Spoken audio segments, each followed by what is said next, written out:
Thank you, and welcome this morning to our third graduation for the MSF program. My name is Greg Hallman, and I am the director of the Texas MSF program here at the Macomb School, and it is my privilege to welcome all of you to this commencement ceremony. Our graduation ceremonies here are really the best part of the year for us. It's a great party. We can see these students who we've been beating on for a year finally successfully get out of here. It's a fantastic event, and this one will be no exception. And I will say first, for the graduates, you are part of only the third class of an innovative program here at a university that's been here for over 100 years. It's a nice thing to be in on the beginning of something that you can tell is going to be here for a long time. And we have been excited about this group since they got here. In July, when the faculty during the admissions process of this program, we kind of handpick all of the students. All of the students get a full scrubbing. I have a faculty board of 5 faculty that we look at all of them very closely and handpick them. And so when they get here in July, we know them by kind of what we saw in their resumes and applications. And so we knew this year's class as we had 3 Notre Dame grads, which we thought was a lot out of just 40 students. And so we'd like to keep a pipeline going from South Bend to here, although now we have to play them in football next fall, so I'm not as happy about that. So we had an English major from Rice University. One of the things I love about this program is that we can take smart people from any background and turn them into financial experts. And Violetta was one of our great success stories in that. Violetta, an English major from Rice. We had a math and econ major from my own alma mater, UVA, which has done also very well, and she is heading back to Virginia. And we have a UT grad, an econ grad, who was also a national champion breaststroke swimmer while he was here and has given up the pool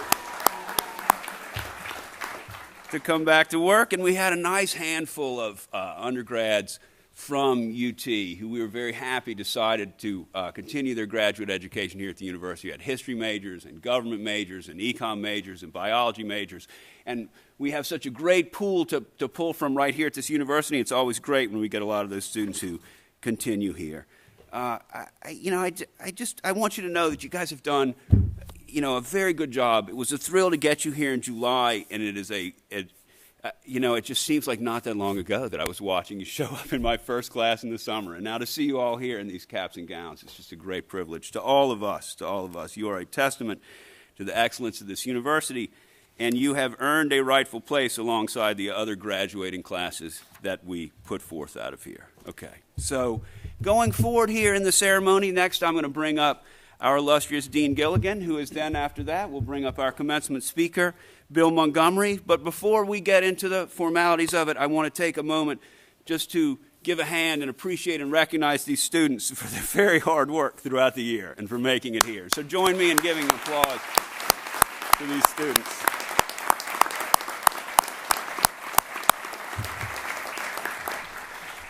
All right, and at this time, it is my honor to introduce the Dean of the Macomb School of Business, Tom Gilligan. Tom joined Macomb's as the Dean in September of 2008, and he holds the Centennial Chair in Business Education Leadership. Prior to his appointment here at Macomb's as the Dean, Dean Gilligan held several key administrative roles at the Marshall School of Business at University of Southern California. Tom's background is as an economist with expertise in micro, applied price theory, industrial organization, and antitrust and public choice. A lot of policy things which make sense given his next job. So in addition to his academic career, Tom has served as a consultant to businesses in the entertainment, agriculture, service, and construction industries. He is leaving us, unfortunately, after this year to join the Hoover Institute in Palo Alto, and we will miss him terribly. So before bringing Tom up here, I would like to acknowledge and thank him one more time for his leadership. It is hard to get a new program started at a big university like this. You need champions internally and externally. And Tom has, from the beginning, pushed most everything we needed out of our way, which has been a great job. And every time I have seen him in the halls over the 3 years that we have been running this program, he has asked me what he could do to help, which is the best type of boss you can possibly have. So on that note, please join me in welcoming Dean Gilligan.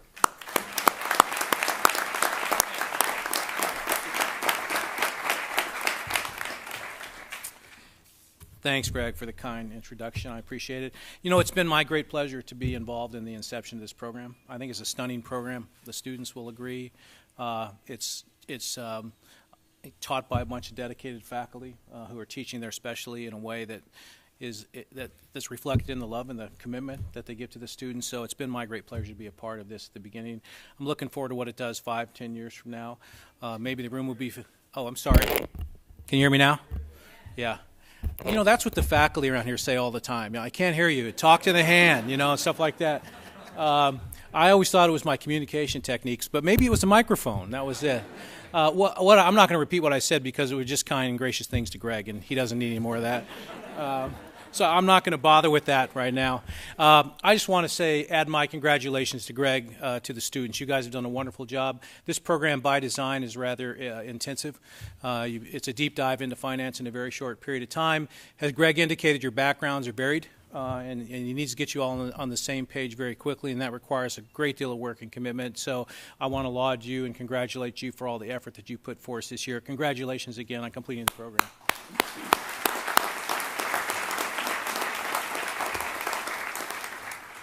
You know, I also want to congratulate, and I want to ask you to join me in congratulating your families that are here. It takes a lot. It takes a village, right, to get through the educational process the way they're set up today.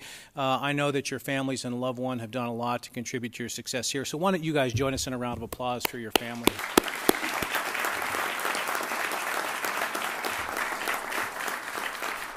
Before I introduce Bill, I just want to say a couple other things. And they're kind of words of encouragement or maybe advice. And the first bit of advice is that you spent the past year learning a great deal about financial management and services. You've also spent the past year getting to know a lot of people very intimately in the coursework that you've done in the class interaction. Don't lose those friendships and relationships. I'm 60 years old, and I'm always shocked at this age by the people I meet today that I knew 30 years ago. It makes me, one, wish I'd have behaved better. But it also makes me wish I would have done more to cultivate and retain those friendships that I made earlier in my life. So 20, 30 years from now, you'll all be leaders, managers in some very significant financial services operations. This is the network that you need to be successful in those very challenging operations. So stay connected with one another, lean on each other, use each other as mentors, as resources, people who you can go to when you get in tough straits. The bonds you made this year are going to be durable, lasting, and valuable forever, so just pay attention to them. The last thing I'm going to ask of you is that you stay connected with the university. I don't know, Greg, if you were able to bring many alumni of the program into the classes this year or people in the industry come in. You should view yourself, not years from now, but 2 or 3 or 4 years from now, as resources for the program. Has people that might call Greg or his contemporaries or peers up or his counterparts and say, you know, I'm working in a very interesting segment of the financial services business. I think the students in the program now need to hear about it. I've got some time in Austin. I'm going to come by and talk to you. Think about yourself as a resource for the university. Definitely stay engaged with our alumni association. I know there's some Notre Dame graduates here, and they've drank in green Kool-Aid, right? So there's no way I can get to those guys, but think about the orange Kool-Aid, right? Think about a way to stay connected with the university, both academically, athletically, and just think about how you can contribute to the excellence that is the University of Texas. It's going to matter in the future for society. It's going to matter for the value of your degrees, and it's going to matter to you in ways that I think you can't really think about right now. So stay connected with the university as well. Well, our commencement speaker today is a Macombs alumnus who continually demonstrates such commitment to the school. He stays involved with the school. He comes back and speaks to our classes and contributes to the education of all of our students. Most recently, he served on the Texas MSF Advisory Council. Bill Montgomery earned a BBA from the University of Texas at Austin and an MBA from the Wharton School at the University of Pennsylvania. Mr. Montgomery is a managing director and partner of Quantum Energy Partners in Houston, Texas. Prior to Quantum, Mr. Montgomery was a partner in the investment banking division of Goldman Sachs & Company, where he headed the firm's natural resources group, as well as the Houston office. His career in finance has spanned several decades with a focus on large cap energy companies, primarily in the upstream and oil services sectors. Please join me in welcoming Bill Montgomery here today as our commencement speaker.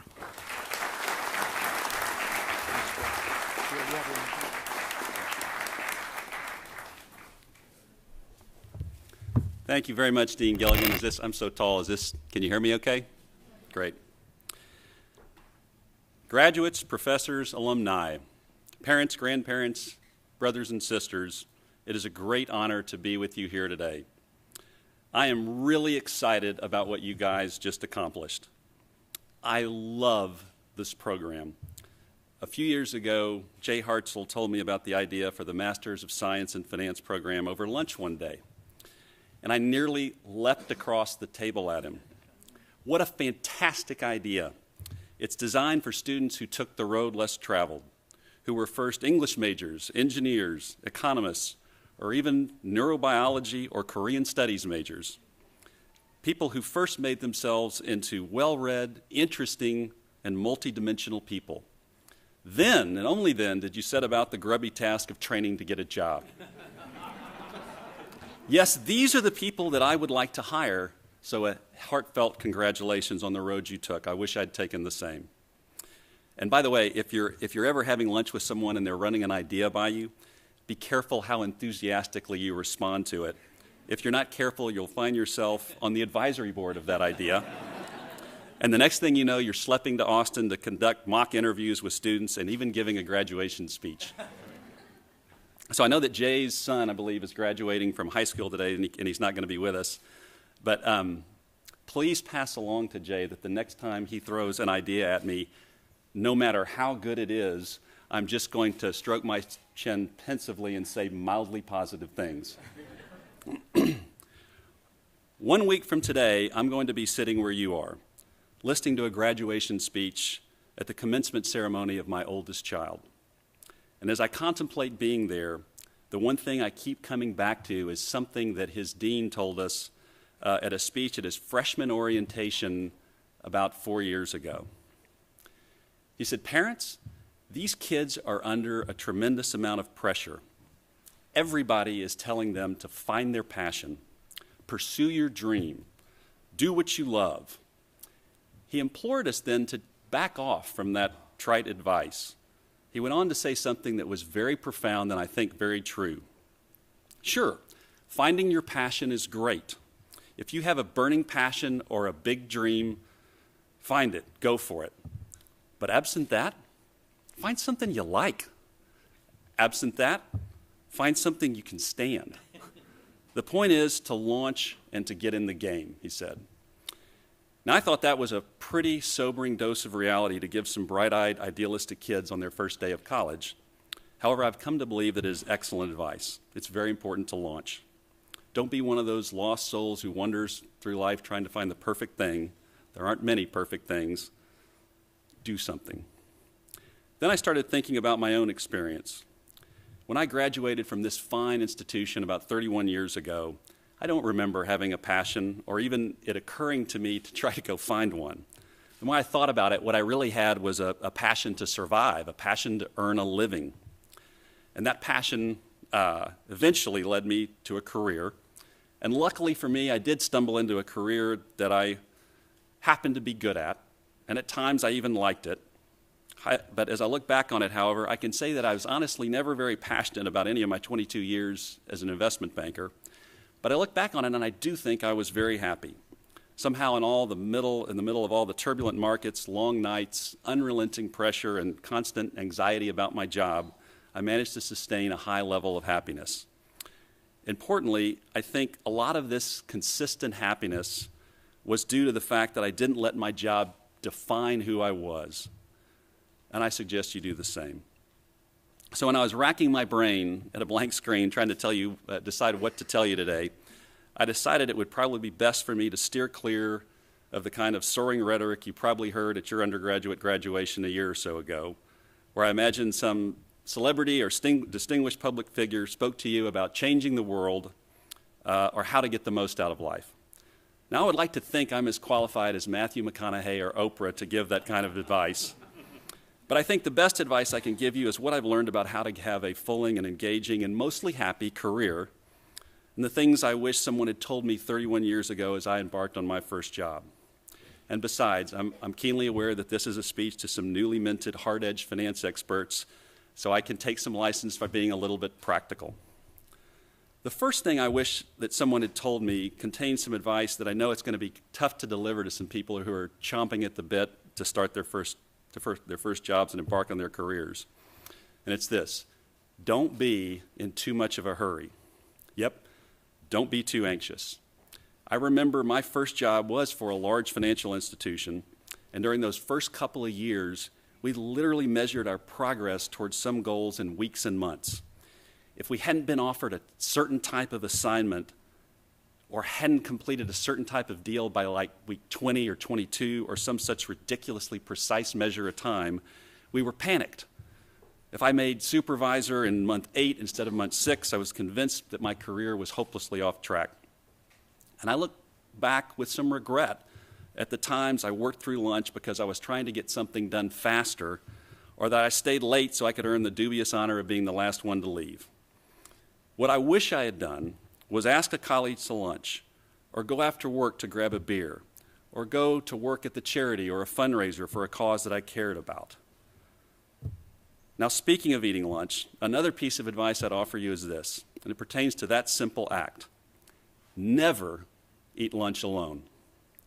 Having to eat and refresh oneself is truly a gift, and it shouldn't be wasted sitting alone at your desk. Lunch is a time to get to know a coworker better, catch up with the friend that you never get to see, get life advice from someone who you greatly admire, or mentor the young person that really needs your help.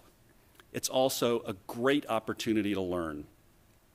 Everybody has something that they can teach you. Find out what it is and ask them. If you're a salesman, and by the way, everyone is on some level, lunch is also a great time to sow the seeds for a sale. Well, that sounds a little bit crass, but bear with me a second. If I went to meet someone at their office to pitch an idea for an acquisition or a deal, I would sit down, there would be 5 minutes of pleasantries, and then it was down to business. Maybe the idea hit the mark, maybe it didn't, but I was usually out of there pretty darn quickly. Now, if I went to pitch that same deal over lunch, it was a different story altogether. It's considered downright rude to just jump in and talk business, right at the start of a lunch. The standard etiquette involves 20 or 30 minutes of chatting before you get down to that business. And during that prelude, I would learn so much about my client. I would learn about his family, his career aspirations, his retirement plans, fine points about the strategy for his business, and even how he felt about certain of his key team members. Now, all this was very valuable information to me as a salesman. But over time, I realized that something much more important was happening. My clients were also becoming my friends. We formed lasting relationships that were about much more than business. And once those friendship bonds were formed, I cared as much or more about their success than mine. That ultimately made me much better at my job of giving them advice. Today, my job of being in a client service business is long gone, but many of the people I consider my best friends are people that were once my clients, and it usually started over lunch. Now on to the next one, and it kind of relates to the last one. Whatever job you have, never forget that you're a salesman.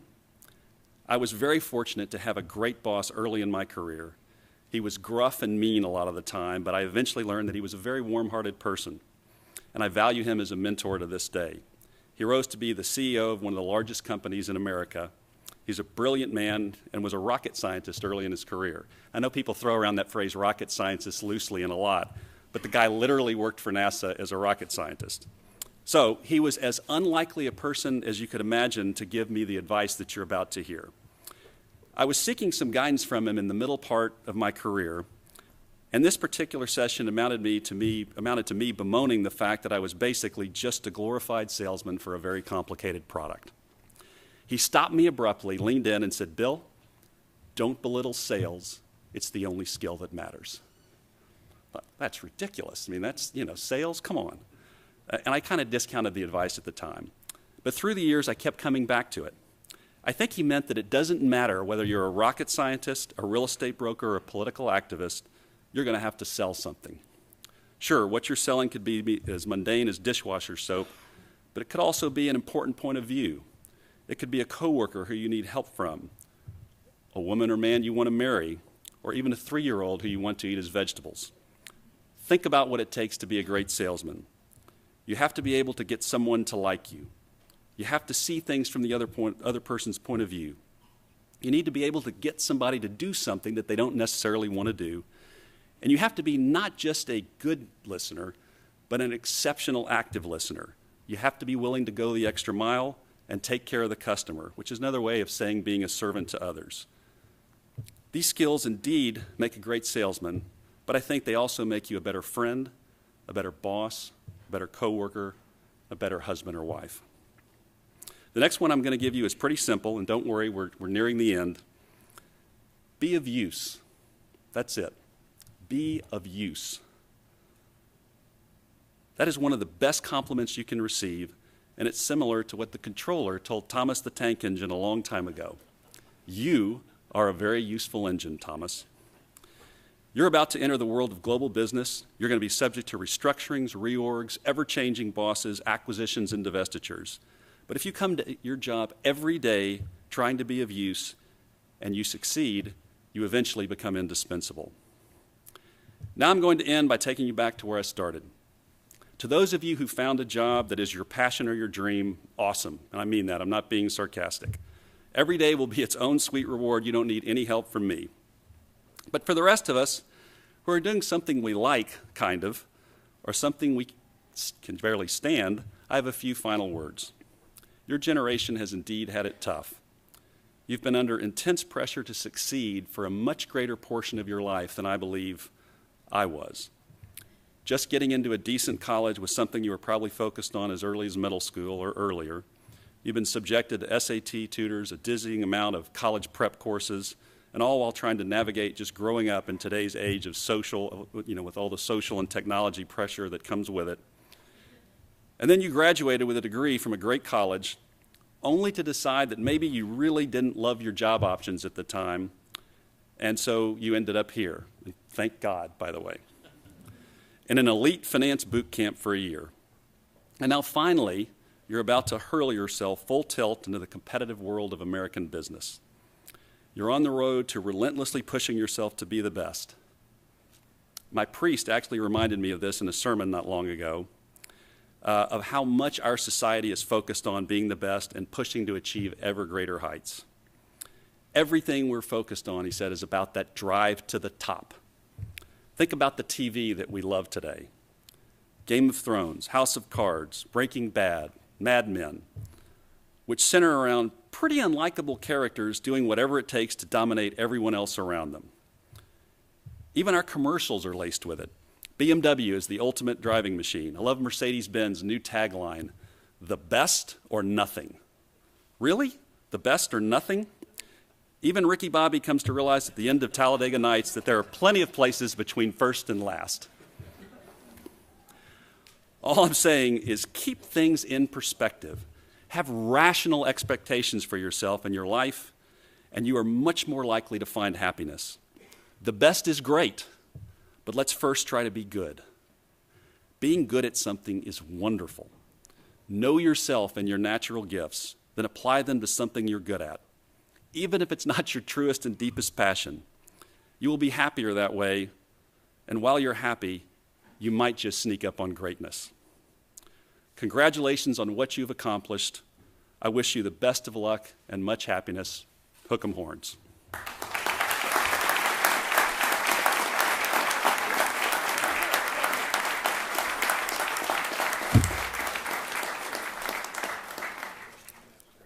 Thank you very much, Bill, for those great remarks. I would echo some of those, especially the part about being helpful at work. I'll tell you, I worked in a big consulting office for 6 years before I came back here, and it was always some case or some project where people were drowning in work, and it was, you noticed who in the office would come around and say, "Can I help?" Like, I see you guys are, and the more you can do that, the more we just, after a year or so of that, we get to the point where we just think we cannot live without these people. We cannot live without this person. And so being useful, being helpful at work, not just thinking about what you're doing, but thinking about what the other people in your office are doing and how you can help, is really one of the safest ways to get ahead in the world. Everybody will like you as a result. And I also want to say that is the first Ricky Bobby comment I have heard at a commencement ceremony, although I am a fan myself.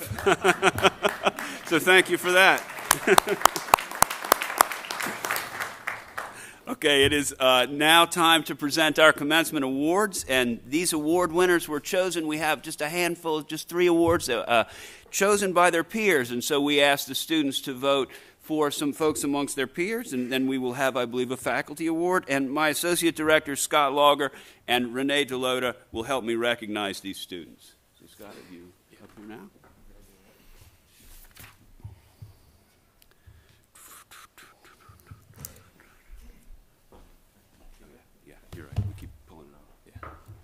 All right. Hello, everybody.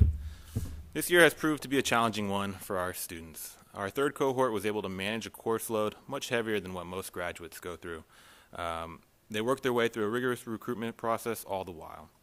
Through all of that, we had a student whose classmates recognize them and appreciate their effort to develop strong relationships, who works to foster cooperation, who is always the first to recognize and congratulate others on a job well done. Eric Friedland, will you please come to the stage to accept this award in the gratitude of our staff and classmates?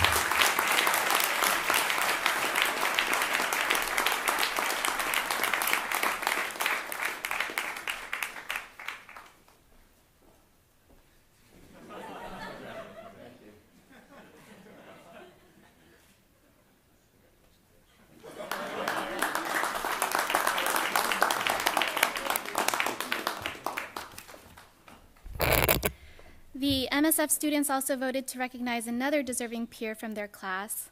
Jeff Shedd was voted by his peers as a colleague that always maintained a positive demeanor throughout a difficult year. In the voting process for this award, one of his classmates wrote, "He is the definition of sunny."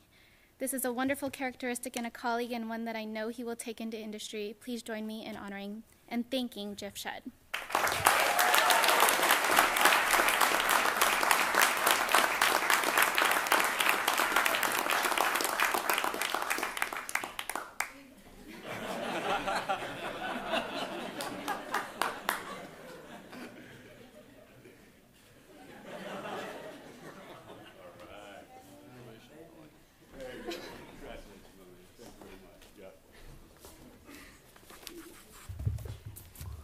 Well, that is, the awards remind me of something that I did want to say earlier. And one of the things that I have loved about this program is, and I have taught, this is I think I just finished my 13th or 14th year. I've taught in the undergrad program, I've taught in the MBA program.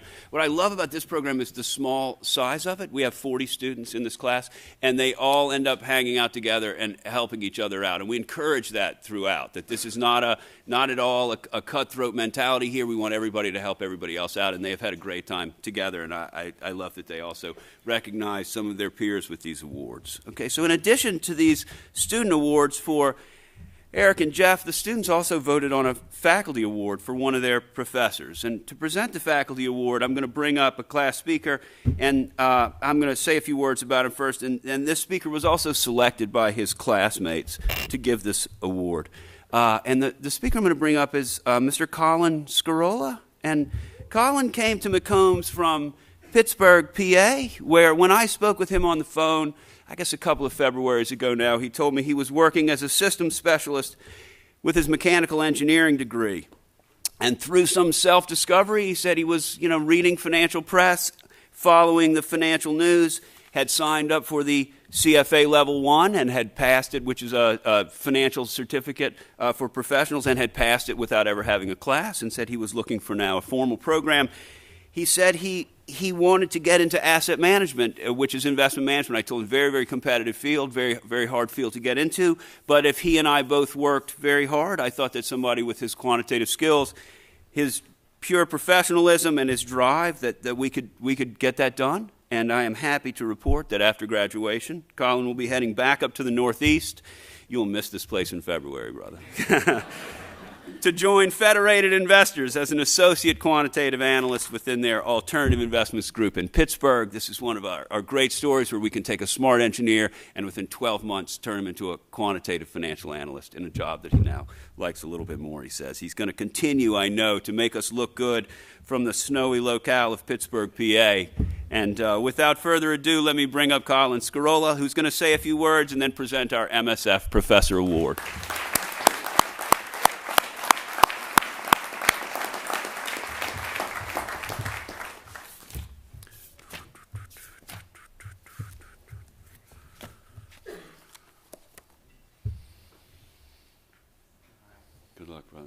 glasses. for me. All right. Do you need these glasses? You don't need these yet, right?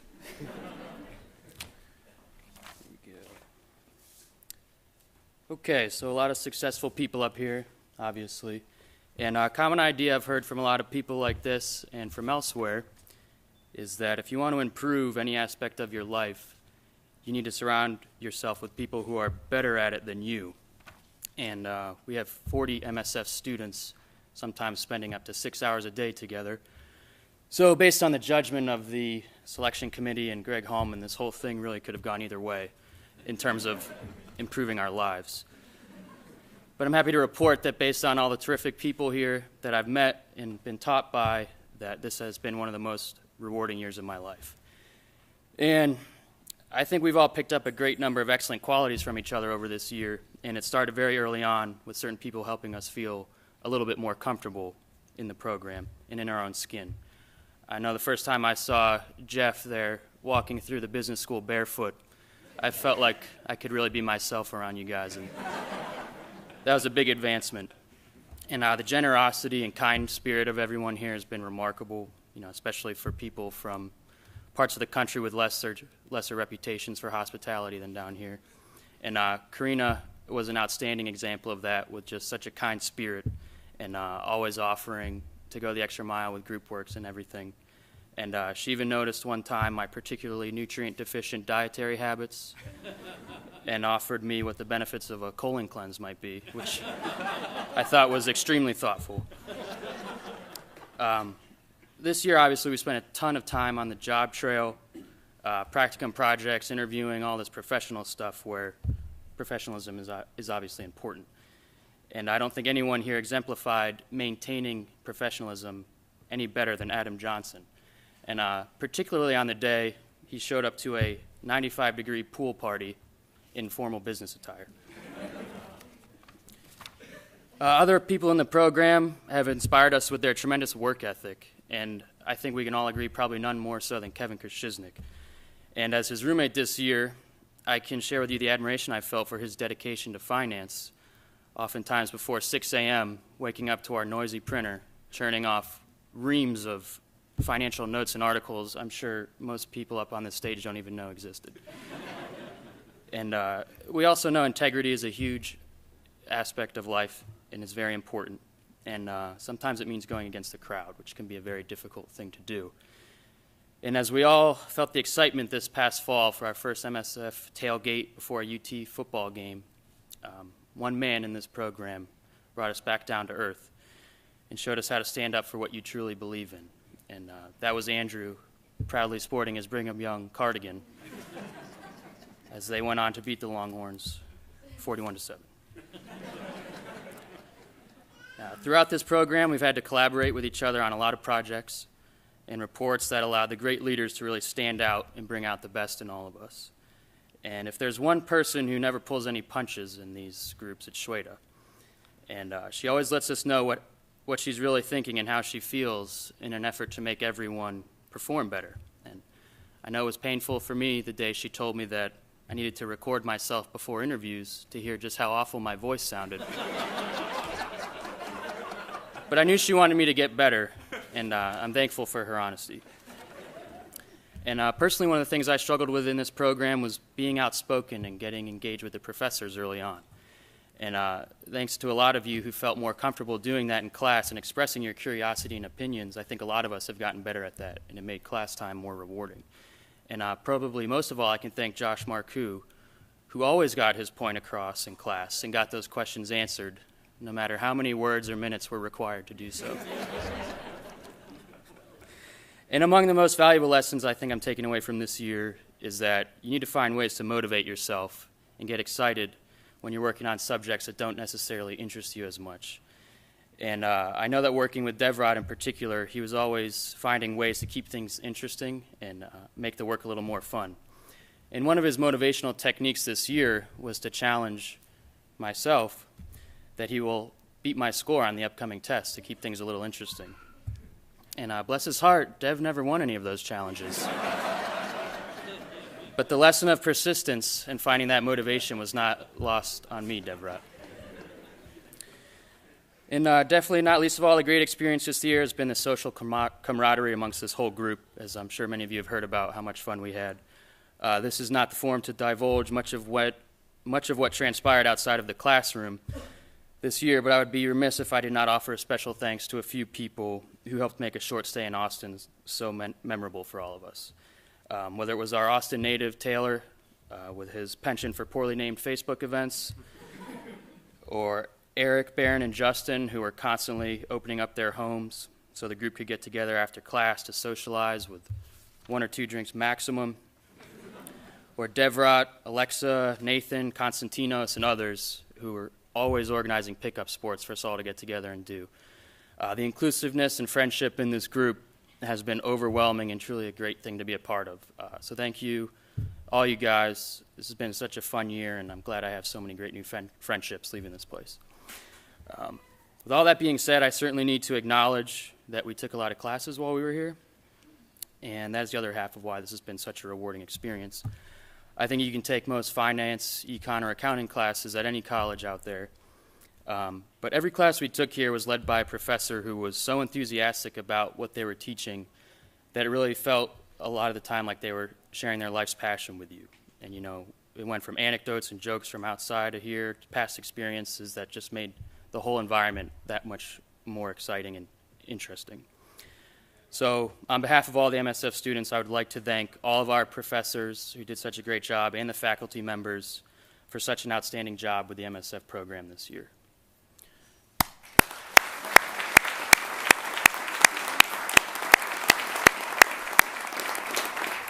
And probably no professor was more enthusiastic than Sandy Leeds, who not only provided the largest course packet I've ever seen, but also insisted that we listen to recordings of his own voice reading us this material so that we would digest it exactly as the author intended.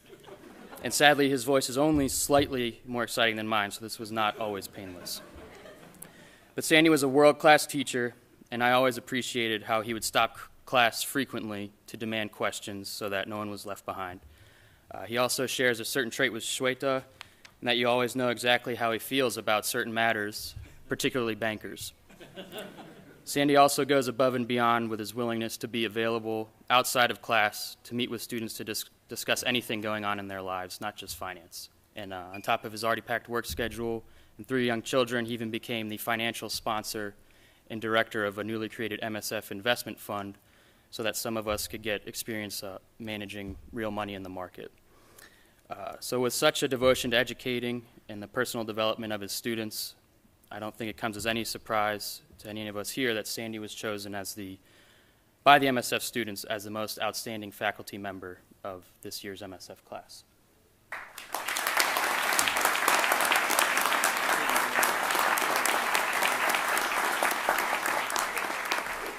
Right. Now it is time, finally, to individually recognize the members of the Macomb School of Business Texas MSF graduating class of 2015. I believe, Scott, you're going to read the names? Okay. Joe goes on the black square, and you're on. All right. Alexa Broyles. Andy Chuang. I just think that. Landon Cole. Karina Coles.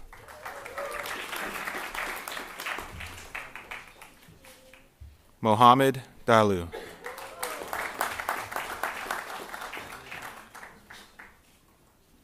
Jamie Davidson.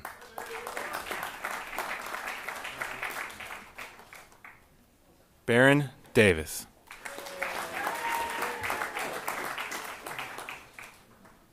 Eric Friedland.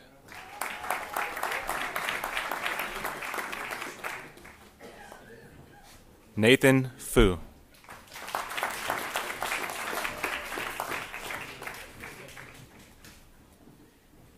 Devrat Gagar.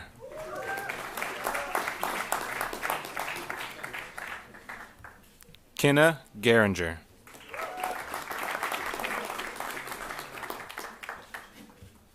Jason Grimes.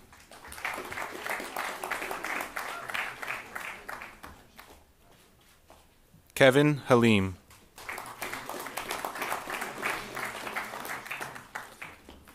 Mongni Huang. Adam Johnson. Kevin Kershiznik.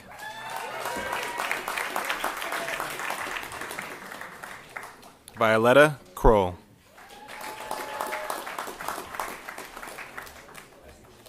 Carvey Wang.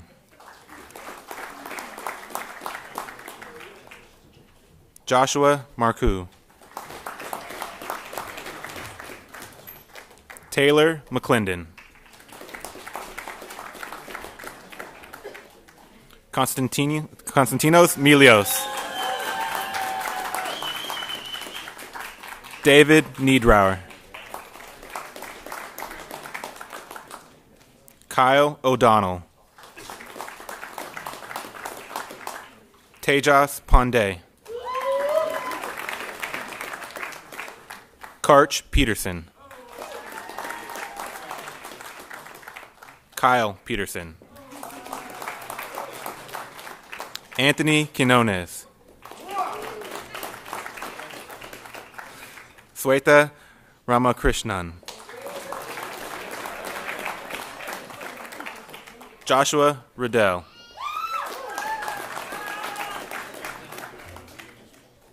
Justin Rosenthal. Colin Scarola. Jeffrey Shedd. Rohan Shetty. Sarmad Siddiqui. Ryan Stefanski. Andrew Thomas.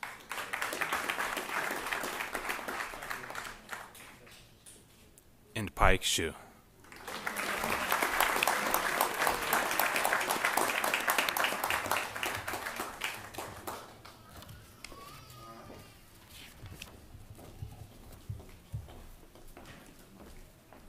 All right. Once Pike gets that down. First, please join me in a round of applause for these fantastic students.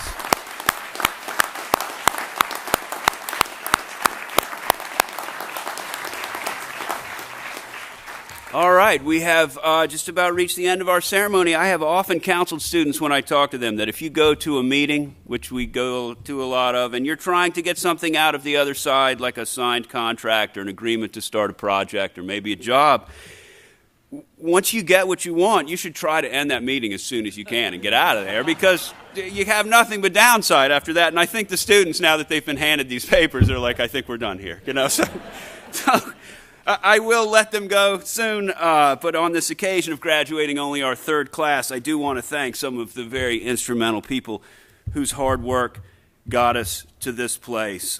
First, I want to thank, as I did, I want to thank Tom for helping us. As I said, it's hard. Sometimes I love the university, I love the institutional nature of it, but sometimes it's hard to get things done. And without a champion like Tom pushing us along, I think it would not have gotten as far as it did. So thank you for that, Tom. I want to thank Joe Hahn, my associate director. Since Joe's joined the team, he's been very invested in the success of our students. He's been a big help to me this year. He's asked me, he's been one of those people that I talked about. He's come to me a number of times and asked, what can I do to help? Which I have been too busy to think of asking him, but he comes and asks and helps me out anyway. So thank you very much for that, Joe. It's been a big help. My faculty, I want to thank. This program, you know, this is a one-year program. At its core, our program is our classes, and our classes are our faculty. I mean, we have, I think, as I tell people when they are applying to these programs, we have the best faculty of any school that offers this degree. I think we have a fantastic finance faculty. And when students ask me when they're applying and I'm interviewing them, what are the good and bad things about your program, I say they're both kind of the same thing. The good and bad thing about my program is very hard.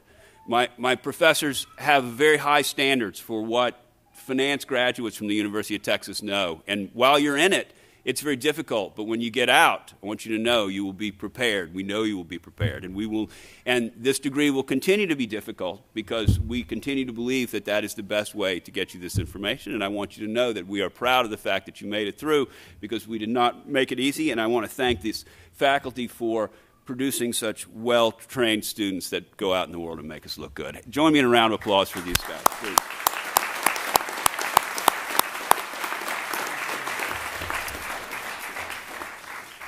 And I also need to thank these folks who are sitting behind me, Scott and Renee and Laney and Rose. Before I got involved in this program, I taught here for, I think, 12 years before I did any program work. And it was my impression as I walked around the university that it was kind of a magical place. It just ran itself. Everything seemed to work when it was supposed to. The doors were always open. The place was clean. The lights were, everything worked. Everybody was where they were supposed to be. And what I found out when I started working on this program is that, of course, nothing runs itself at all. Nothing runs itself. And what I was seeing and what you see when you come to a university like this, an institution like this, is that most of it is run so professionally that it appears that it is run by itself, but is the result of a lot of hard work by a lot of smart and capable people that work here at this university. I am blessed to have 4 of those very smart and capable people working with me, doing all of the day-to-day of keeping a program running smoothly inside a very large university, and all the day-to-day of trying to get every one of these students through classes and into a career that they like. To those who keep the trains running on time, which are these folks behind me, thank you all very much, and could you guys please help me with a round of applause.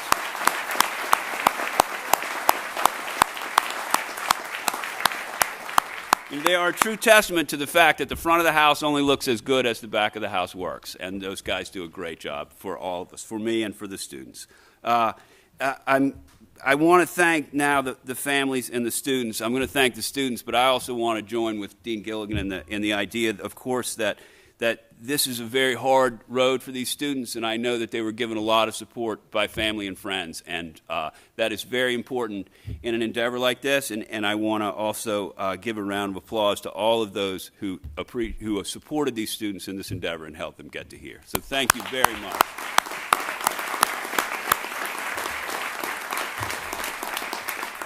All right, and finally, to my students, and I will call you my students one more time before I let you loose on the world. I want to thank you guys for coming here. I want to thank you for believing my pitch that this was the best MSF program in the country, and I want you to thank you for the super hard work and positive attitude that you gave us all year. And as I said, all of us on the faculty wanted you to learn as much finance as we could get into you in a year, and so all of us ended up working you very hard, and to your eternal credit, you did not complain. When I came into my office every time, I saw groups of you all around working very hard, helping each other out. And that work ethic and that ability to help each other out and think about other people and not just think about yourself, but to reach out and reach down sometimes and pull somebody else along, that is the stuff that made us very proud. And that is the thing that your employers will notice and that will make them very happy to have you. So I want to thank you for your work in the classroom, and I want to thank you for the very hard work you put into recruiting. This program lives with the reputation of this program over time is built on the quality of the students, and you guys are a great class for us to send out. I think you're going to make us look great. You're going to send all your employers back here for more, and that is exactly what I want. And so now I want to welcome you all as the newest alumni of the University of Texas at Austin, which is one of the finest institutions in the world. Congratulations.